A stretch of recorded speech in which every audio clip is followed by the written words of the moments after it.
বছর শেষে যখন ঈদের নামাজ ঘনিয়ে আসে, ঈদের দিনগুলো আসে, তখন আমরা অনেকে আমাদের মধ্যে প্রশ্ন জাগে, ঈদের নামাজ আমরা কিভাবে পড়ব, ঈদের নামাজের নিয়ত কিভাবে করব, সেটা আমরা অনেকে জানতে চাই। আজকে আমরা জানব ঈদ উল ফিতরের নামাজের নিয়ম এবং নিয়ত সম্পর্কে। সর্বপ্রথম আমরা ঈদ উল ফিতরের নামাজের নিয়তটা আমরা জেনে নিব। আরবিতে নিয়তটা হচ্ছে নাওয়াইতু আন উসাল্লি লিল্লাহি তাআলা রাকাআতাই সালাতিল ঈদ উল ফিতর মা সিত্তাতি তাকবীরাতি ওয়াজিবুল্লাহি তাআলা ইকতাদাইতু বিহাযাল ইমাম মুতাওয়াজ্জিহান ইলা জিহাতি কাবাতি শরীফাতি আল্লাহু আকবার।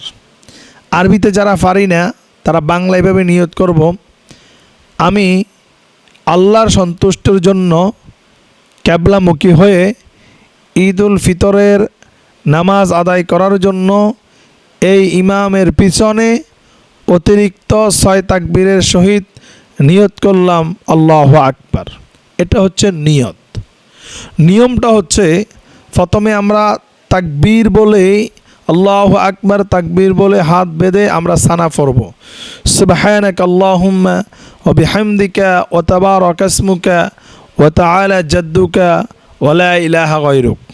এই সানাটা পড়ার পরে ইমাম সাহেব এরপরে অতিরিক্ত 3টা তাকবীর বলবেন আল্লাহু আকবার। ইমাম সাহেব হাত তুলবেন, আমরাও হাত তুলব, আল্লাহু আকবার আল্লাহু আকবার। তৃতীয় তাকবীর বলার পরে ইমাম সাহেব সূরা আউযু বিল্লাহি বিসমিল্লাহির শহীদ সূরা ফাতিহা পড়বেন। সূরা ফাতিহার পরে অন্য একটা কিরাত মিলাবেন। কিরাত শেষ করার পরে ইমাম সাহেব রুকুতে যাবেন। রুকু সেজদা শেষ করার পরে ইমাম সাহেব আবার দাঁড়িয়ে সূরা ফাতিহা এবং কি একটা কিরাত মিলাবেন। কিরাত মিলানোর পরে ইমাম সাহেব যখন তাকবীর বলবেন, যে অর্থাৎ কিরাত শেষ করার ফলে যখন বলবেন আল্লাহু আকবার, অর্থাৎ তিনি হাত উঠাবেন, আমরা সাথে সাথে হাত উঠাবো, আল্লাহু আকবার আল্লাহু আকবার আল্লাহু আকবার। এই অতিরিক্ত তৃতীয় তাকবীর বলার পরে আল্লাহু আকবার অর্থাৎ চতুর্থ তাকবীরের সময় আল্লাহু আকবার বলে তিনি রুকুতে যাবেন। রুকুতে যাই রুকু শেষ করার পরে সেজদা শেষ করার পরে সালাম ফিরিয়ে নেবেন, তাহলে নামাজ হয়ে যাবে।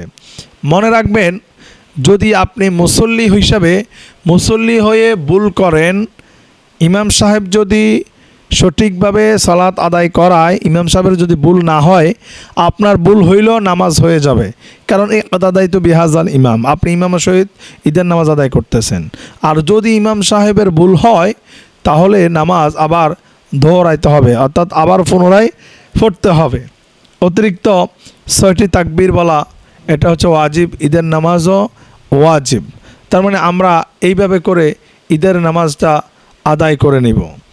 ঈদের নামাজটা আদায় করার পরেই আমরা প্রত্যেকে মুনাজাতের মাধ্যমে আমাদের মুরব্বী মরহুমাদের জন্য দোয়া করব, এবং কি আমরা আমাদের ভাই বারাদার বাবা এবং কি আমাদের দেখা যাচ্ছে এলাকার অথবা আশেপাশে প্রতিবেশী যারা আছে, আমরা সবার সাথে মোটামুটি যতটুকু সম্ভব হয় আমরা আলিঙ্গন করব, কোলাকুলি করার জন্য আমরা চেষ্টা করব, মুসাফা করব।